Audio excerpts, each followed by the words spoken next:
ladies and gentlemen, there's a circle will be coming, so we'll ask the speaker to present to you while served. It's my pleasure to introduce to you David Messenger, who's with us this afternoon. David began his career as a celebrant in 1974 and went on to become the first secretary of the Association of Civil Marriage Celebrants. In 1977, he became the foundation president of the Association of Civil Funeral Celebrants Australia, known as the Australian Federation of Celebrants. He's currently the principal of the International College of Celebrancy and provides consultants and training internationally on the non-theological nature of ceremony. So you can see he's been in Celebrancy for many years, and he's been very much participant in the organisation's sustenance of its future. As a somewhat of a New South Wales person myself, I've probably got a little bit more interest in rugby league than maybe most of you. And but mind you, when I was in New South Wales, I didn't know of David Messenger the first. We have here today David Messenger the third. The first one was the famous New South Wales rugby league player around 1900, and our day authored the book about his grandfather, the master. So it's a very good book on the history of rugby league New South Wales. He also wrote with Nancy Lee a book on the history of Melbourne radio entitled Being a Chum Was Fun. He wrote a guidebook to assist children of divorced parents, titled So Mum and Dad Have Separated.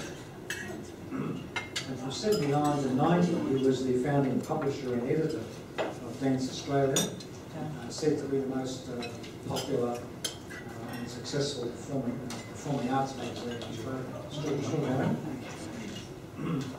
He is currently the principal of the International College of Celebrancy and provides consultancy and training internationally. Goes to USA for this purpose, on the non-theological nature of ceremony.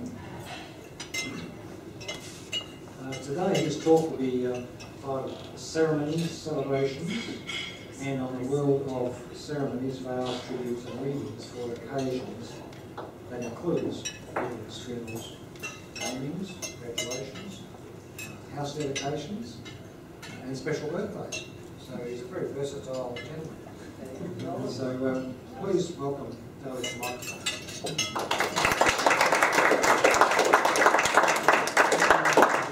Thank you so much.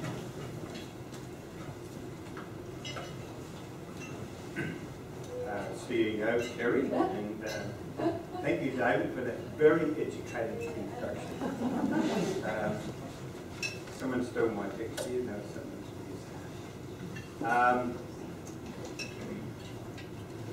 I want to thank Kay too and Manan for easing me into this position today. I first need to tell you that I am an alumnus. I gained my postgraduate diploma in librarianship from the old Melbourne State College, so I stand up to do it. Sense of it. See, Melbourne State College is now Melbourne University. I'd like to say what a great pleasure it is for me to have my friends Murray Dowling and Christine Grant, Anne Martin and Lyle Allen here as well.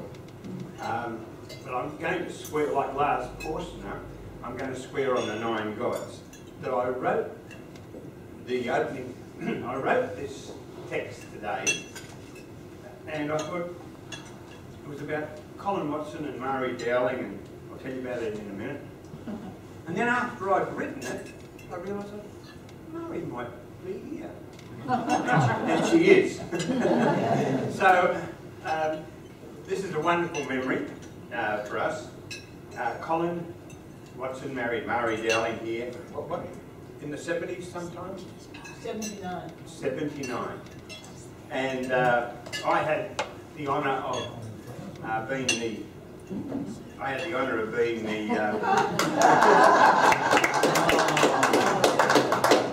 take it round. Okay? And you can have a look through it later. It's a beautiful wedding album. And there's one picture of me there. You hesitate on that. But anyway, there was a number of firsts. I believe the story going around is it's the only wedding that's ever, wedding ceremony that's ever occurred here, as far as Kerry can find out. As we know, but we know there's been receptions. The receptions. Yes. Yes. Yeah. Definitely receptions, but we're not sure about the ceremony. But you have to let us know, Barbara. Not now.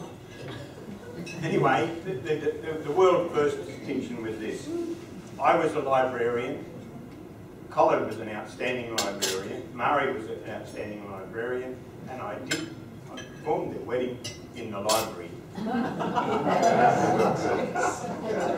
And in those days too, long before Google and Bing and so on, and we were just starting out in Celebrancy, finding our feet. Lionel Murphy had a vision, but we didn't very much. So we had to get resources for ceremonies. We didn't know any poems. We didn't know how to present music. That's the technology for that came in a lot later. But we were struggling. And two of my greatest helpers were Colin and Murray, being librarians. They helped me dig out stuff. And for their own wedding, this is another person, I can't. Just keep in mind that civil weddings, Australia pioneered them. You go to England now, you go to America now, and they're only just starting.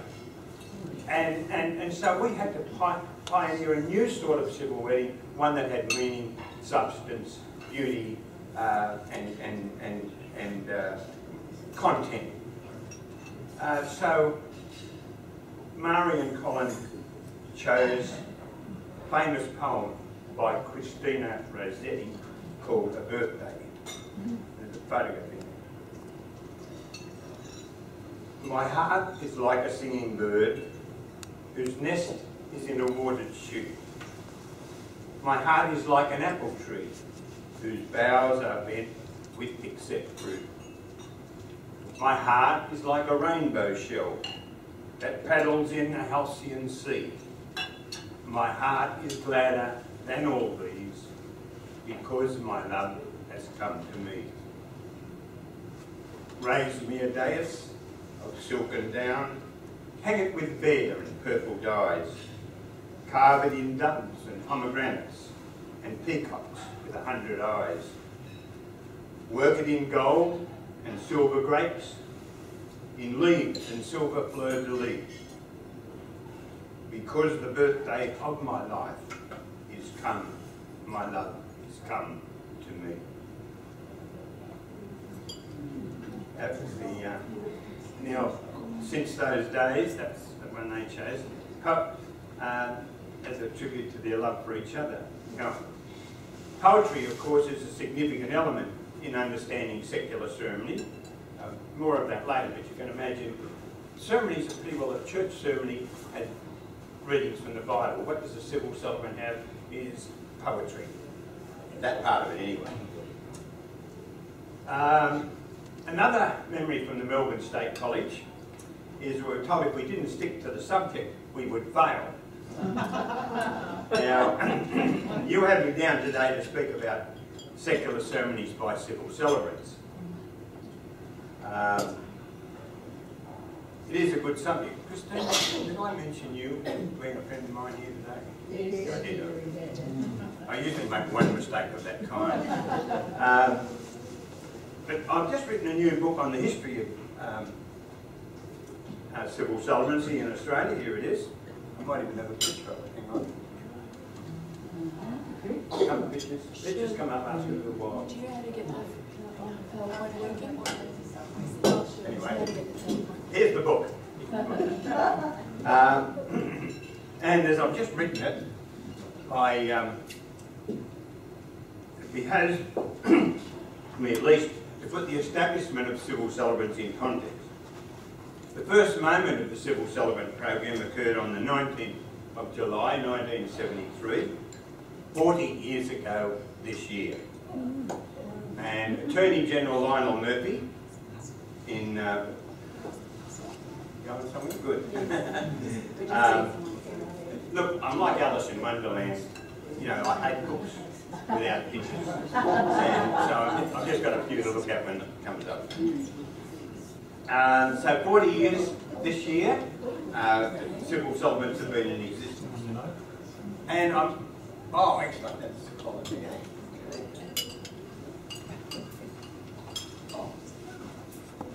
Well, there's Lionel Murphy. That's a good start.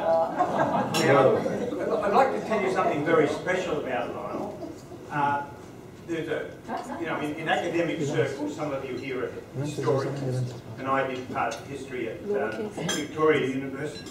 There was a theory that when things were ready to happen in society, they happened. No matter that someone comes up and doesn't. Not so in this case. Lionel Murphy,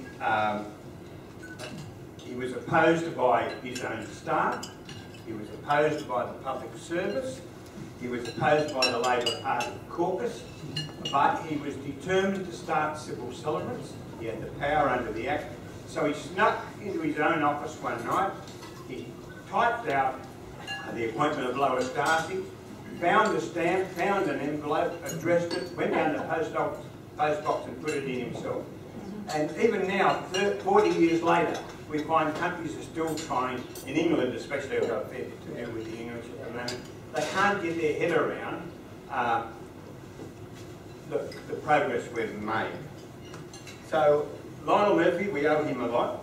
And his ideal, which we didn't quite understand at the time, was to have a different sort of civil marriage, and it was to bring substance, meaning and beauty into ceremonies for non-religious people. Now, the civil settlement program, as some of you may know, has been an outstanding success. Now, David was that's Lois Darcy, she's the first celebrant. And he had a lot of faith in young people. I was pretty young then, 40 years ago. She was a 26-year-old mother of two. She was the first celebrant in Australia. And there's the graph. Now you'll see the green line there is the total number of civil weddings. That's the registry office, which is down the bottom there. Registry office plus independent. We're the yellow line. Somewhere in 1998, we passed the 50% mark. We're doing 50% of weddings in Australia. Now we're doing 70%. And there's been a lot of trouble in the civil settlement administration. But as you can see, as far as popular success goes, it's quite unbeaten.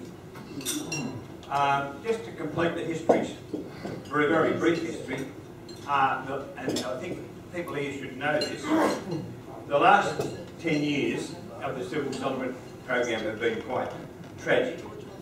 Public servants, in an effort to bolster building their empire, appointed 8,000 excess celebrants. You can't find a street in Melbourne at the moment without a celebrant in it.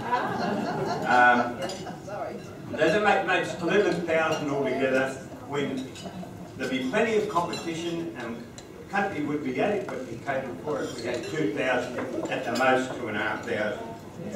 Now most of the new celebrants, with a few exceptions, because I teach celebrants too, most of them, most of that 8,000 have been trained by government approved. There's 3 letters in the Age this morning about this. Government approved shonky trainers. Now, the capitalist system, someone can teach us something anyhow. I won't go into that, I'll get worked up. But it's really, you know, we're dealing with this. I must tell everyone here, for heaven's sake, if you're after a celebrant, first principle is they're not all the same.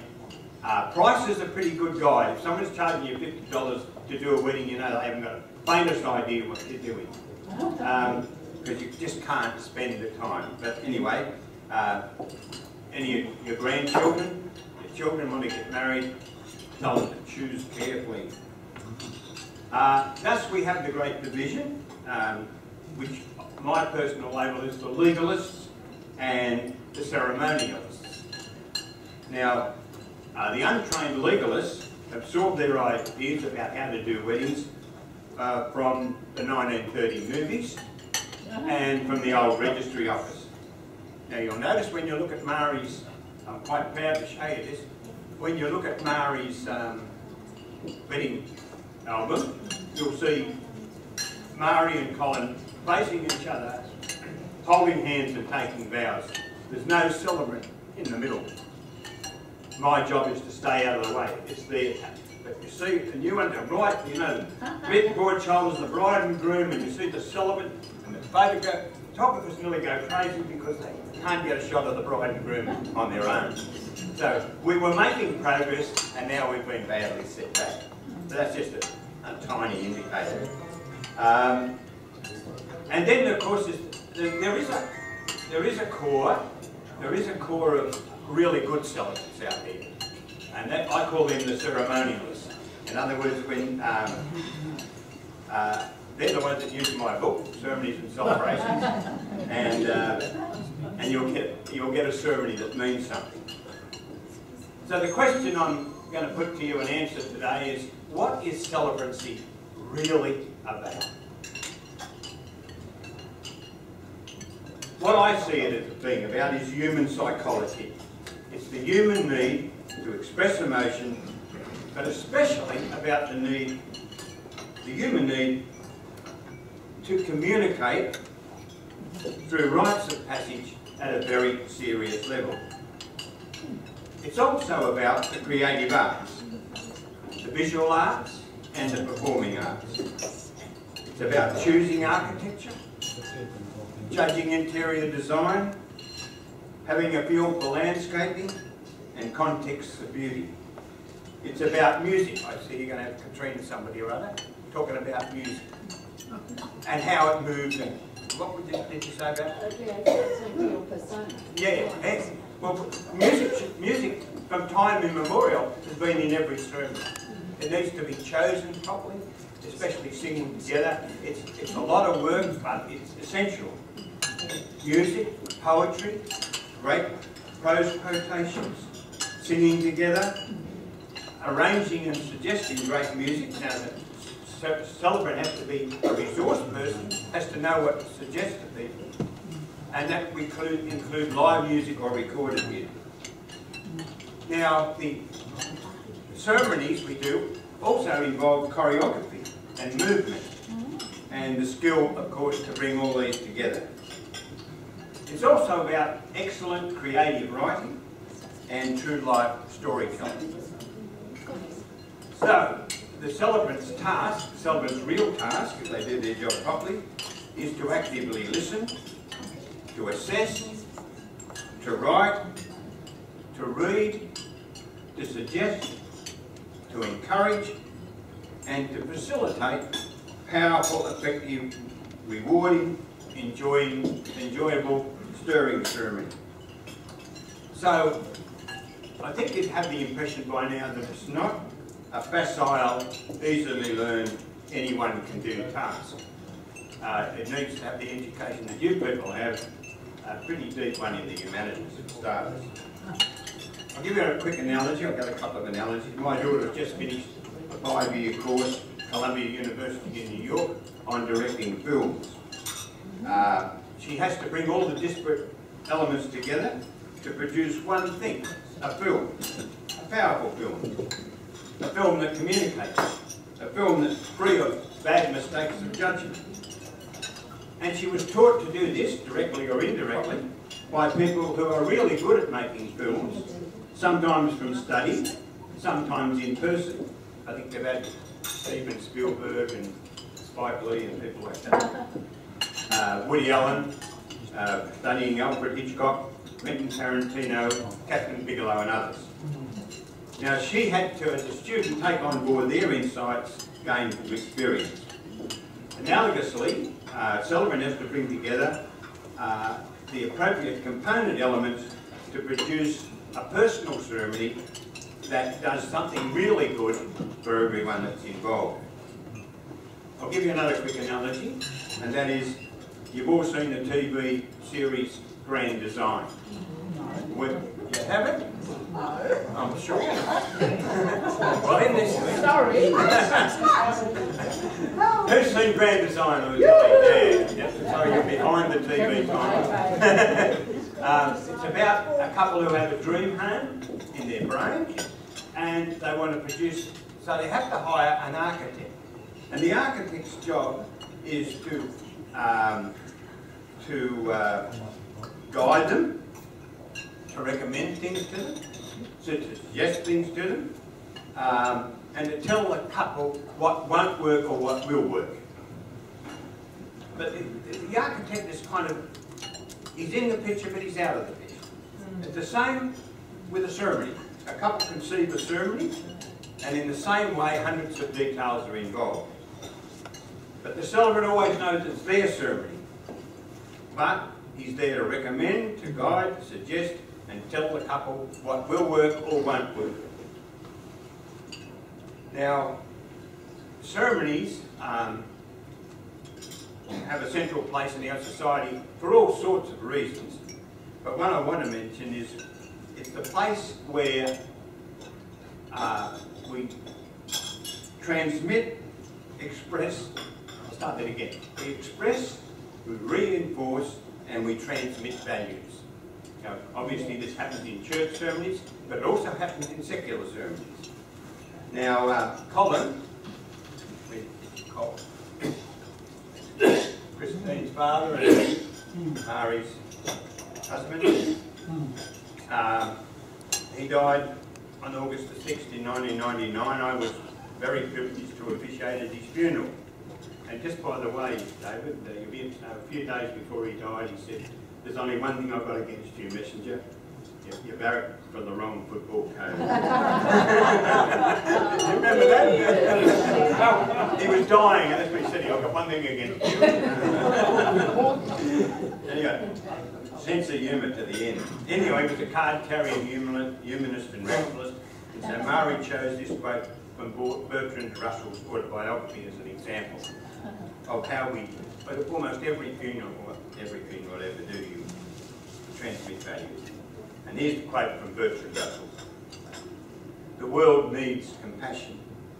It needs the desire for knowledge and the determination to eschew pleasant myths. It needs above all courageous hope and the impulse to creativeness.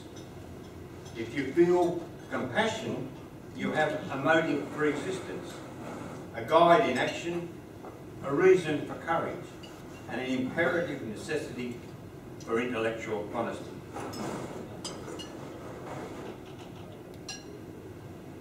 The next thing I just want to point out to you is that if you held a gun to my head and asked me to say in one sentence what ceremony was all about, I would have to say to you, particular ceremony in my case in particular, that it's serious communication. Serious communication, mainly about individuals. Now, graduates of Melbourne University, they get their results in the mail.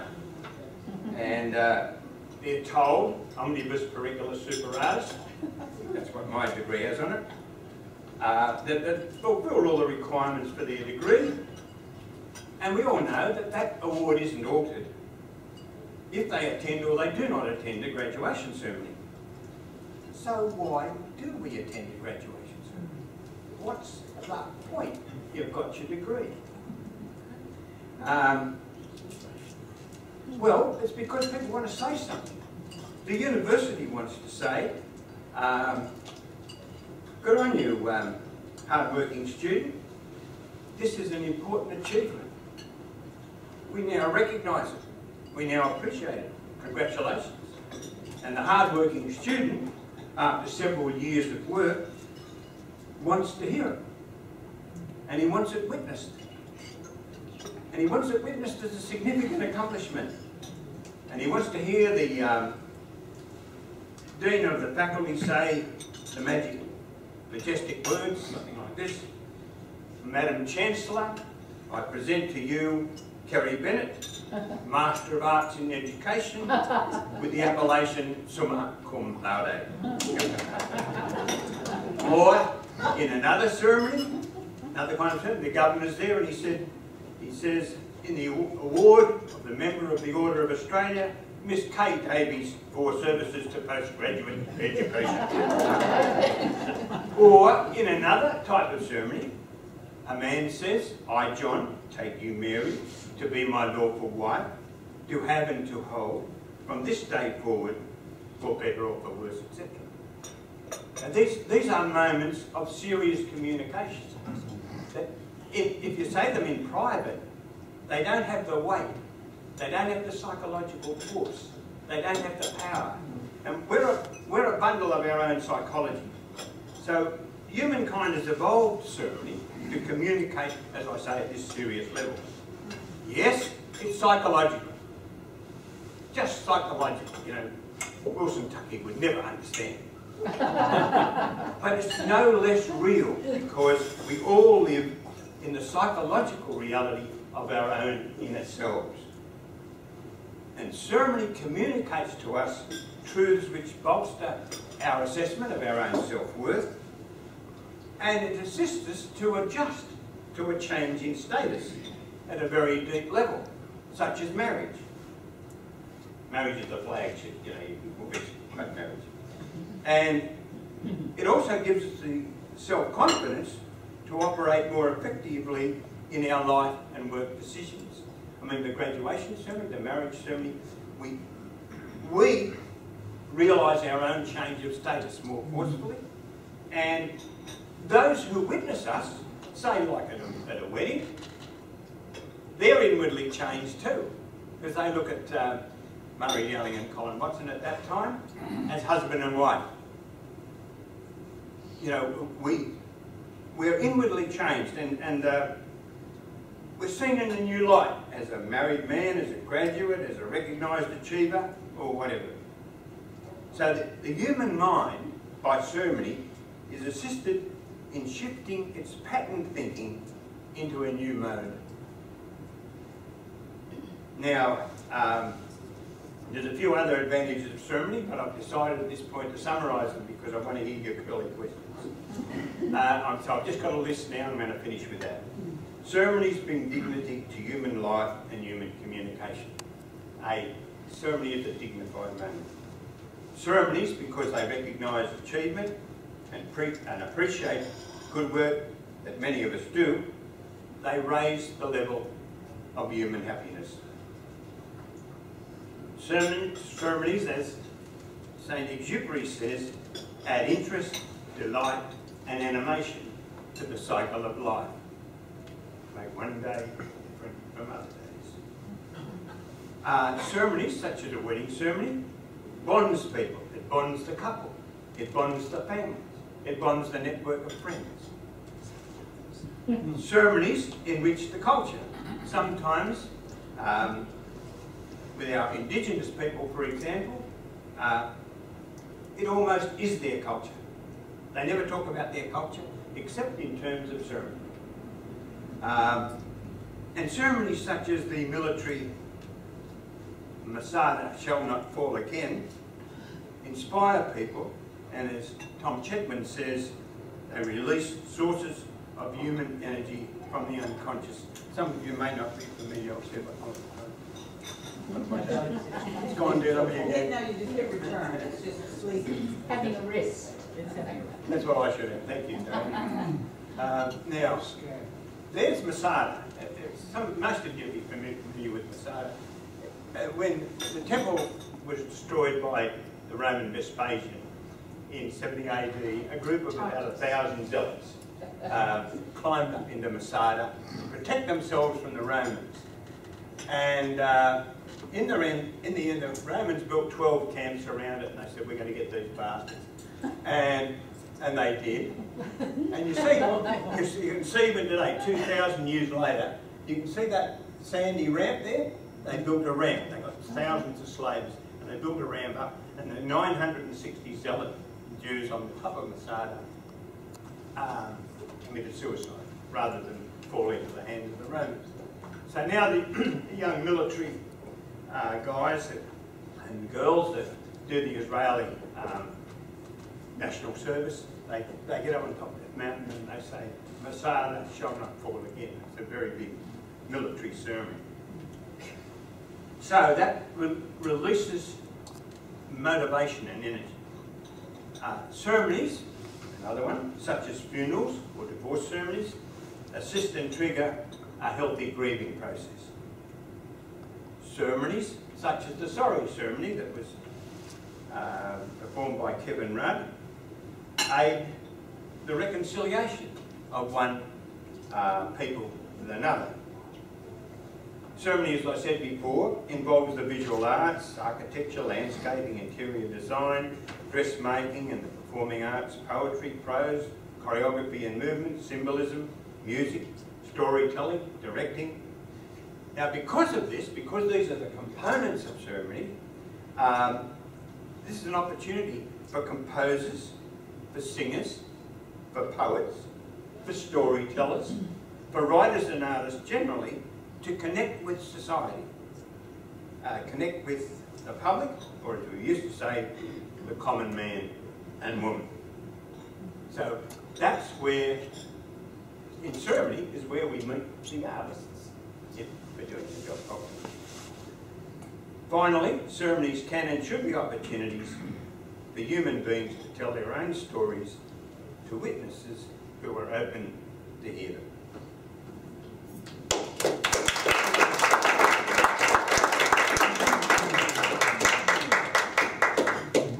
Kelly's very open to listening to questions or answering questions. Delhi, thank you very much. I've attended a funeral ceremony of yours, and I'd like to say how wonderful you performed that ceremony. You did an excellent job. Keep talking, oh, that's great.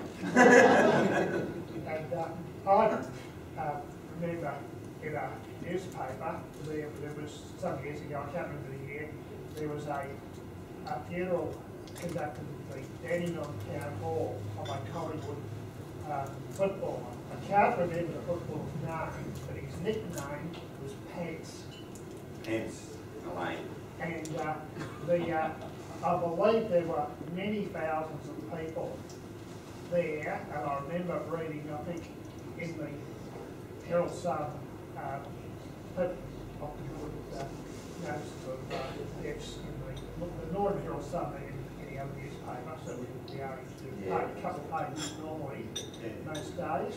But I think there were probably a dozen pages or perhaps more devoted to Darren Mullane's lovers, yeah. Lyle, thank you for reviving that memory. That was the second largest funeral in the history of Melbourne. Someone told me, but I'm not sure whether that's true. But I officiated at Dandenong Town Hall, Darren Mullane, and Collingwood, for anyone that doesn't know Collingwood. They filled it, the whole of the Dandenong. People wept, you know, the devotion of Collingwood supporters is beyond measurement. And you know,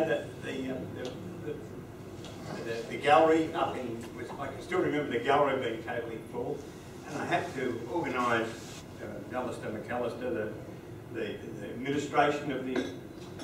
I had to organise the administration of the Collingwood Football Club, the players, 3 sections of the family, the husband and wife, his father and mother had separated 6 weeks before.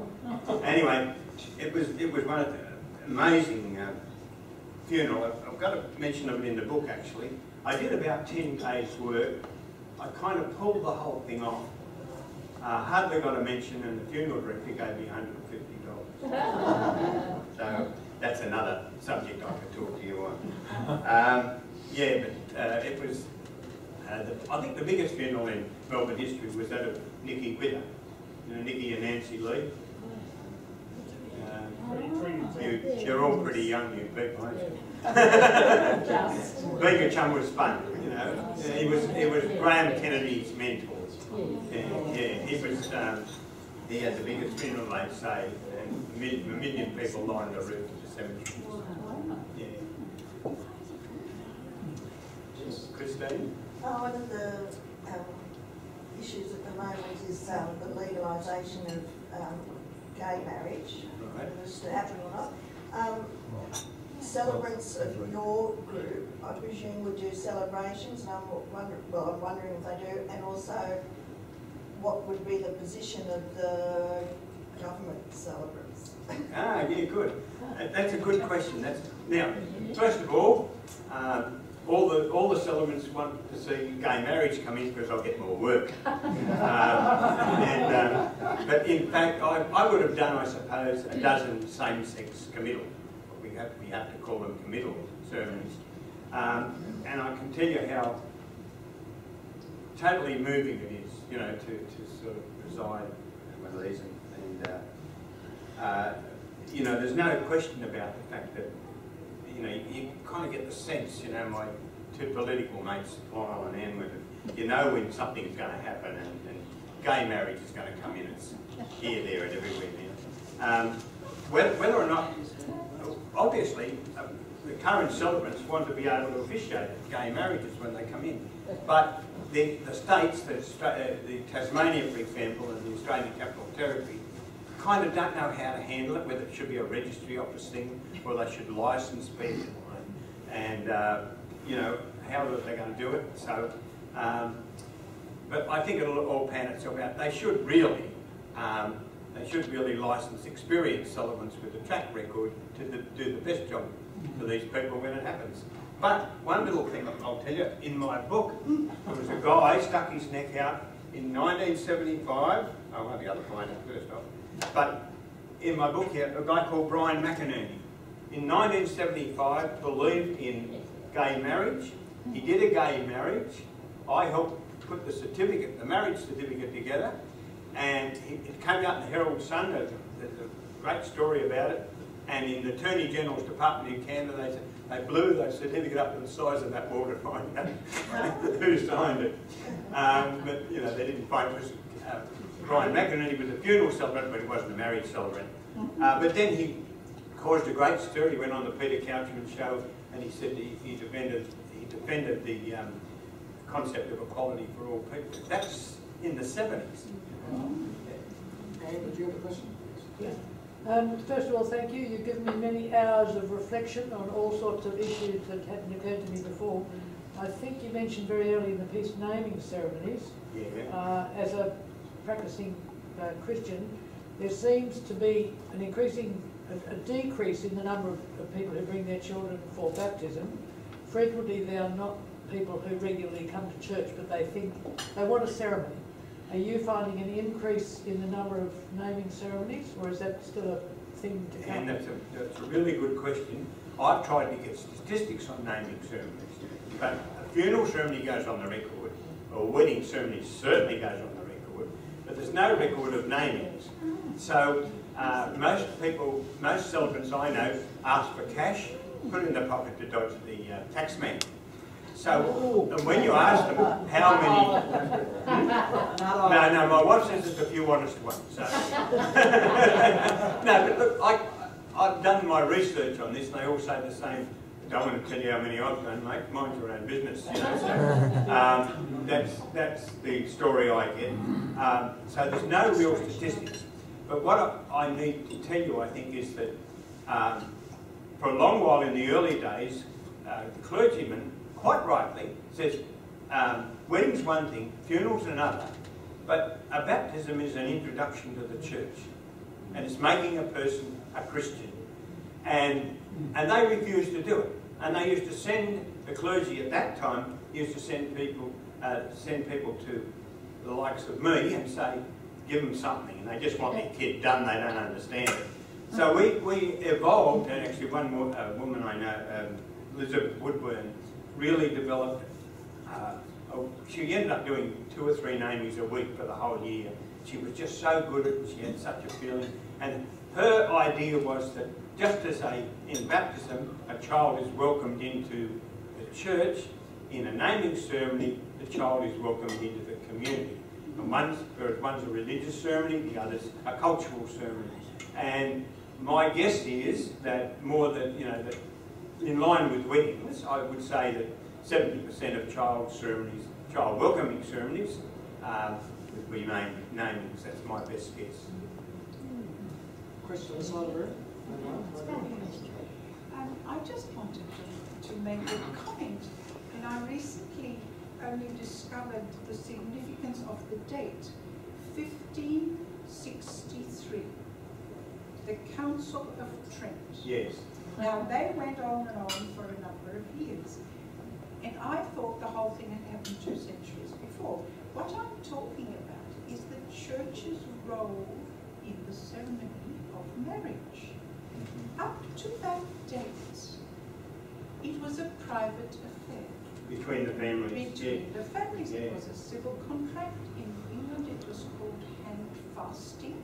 Yeah. That once you had done that, you were free to do whatever you wanted. That's what got Catherine Howard into trouble. But it was that late that it was actually legislated into international European law that the church had to be present at the wedding or it was not legal. Up until that time, hand fasting, if it could be established that it had taken place before, it could it was even more important than the church.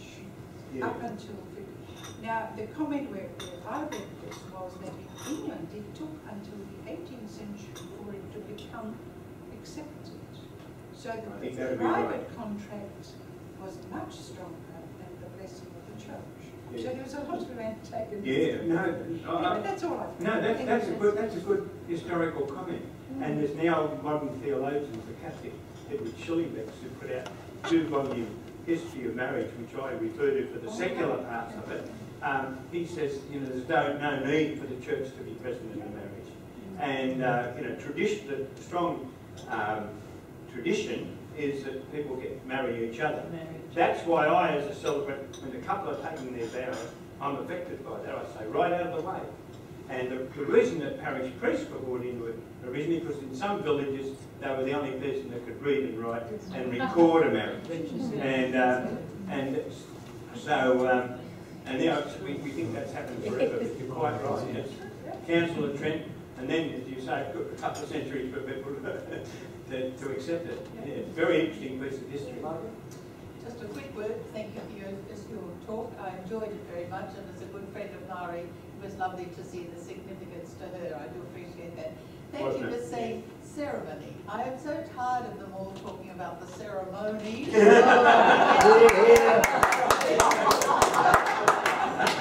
have to say. I think if you have a look at ceremony, you mean ceremony, George? it doesn't matter. It's in the eyes of the beholder. There's no political. It's in the ears. Actually, it's in the ears, but anyway. But ideally, if you have a look at the human race, from 2 million years ago, and people marrying each other, there's always been some sort of ceremony, and you advocated that in the Aboriginal culture, ceremony is very important. But prior to the church, when we were pagans, we still had these ceremonies and so on.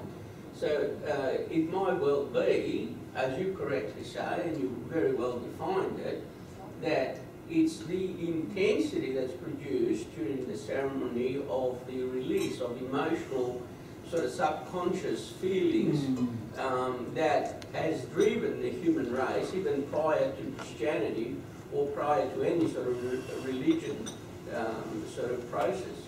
Yeah, you're quite right. And in Roman law, like the church inherited, or no, society inherited from the Romans, things like the procession of the bride, to the groom's home, the wedding cake, the signing of a contract, the meeting of both families, all that kind of stuff. All the basic symbolism of the marriage ceremony that I do and the clergy do today, the choreography of it, the structure of it, goes back to Romulus and Remus almost. And if you have a look, some of the religious practices, whether it's in the Orthodox or Catholic or Protestant or whatever church, some of the paganistic rituals have been adapted into Christian society in order to convert pagans into Christianity.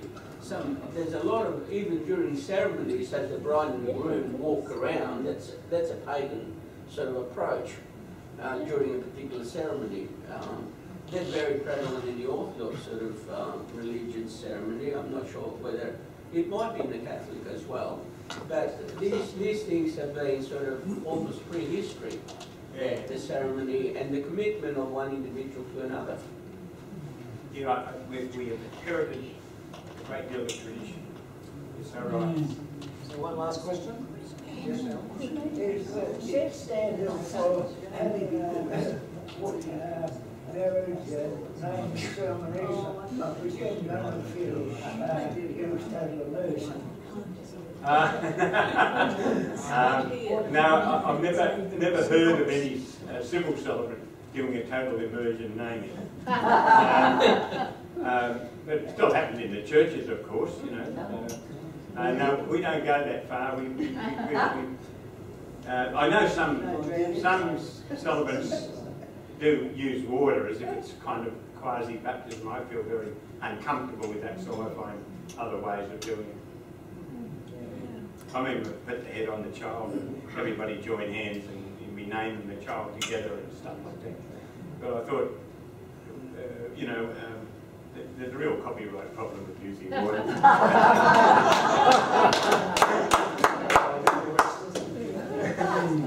All right, ladies and gentlemen, it's my pleasure to thank Nellie for such an entertaining luncheon speaker. We've certainly learned a lot, as we do from these Wednesday luncheons. We all go away with interesting thought processes that have been left with us. And I guess the first thing I learned today was where Mari acquired her books from and her pleasant personality, which we heard about, which still thank today, of course.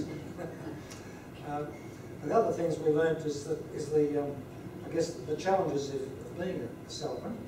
It's not only just a matter of fronting up on the day, but there's a lot of homework to be done in advance, depending on what the type of ceremony is to take place.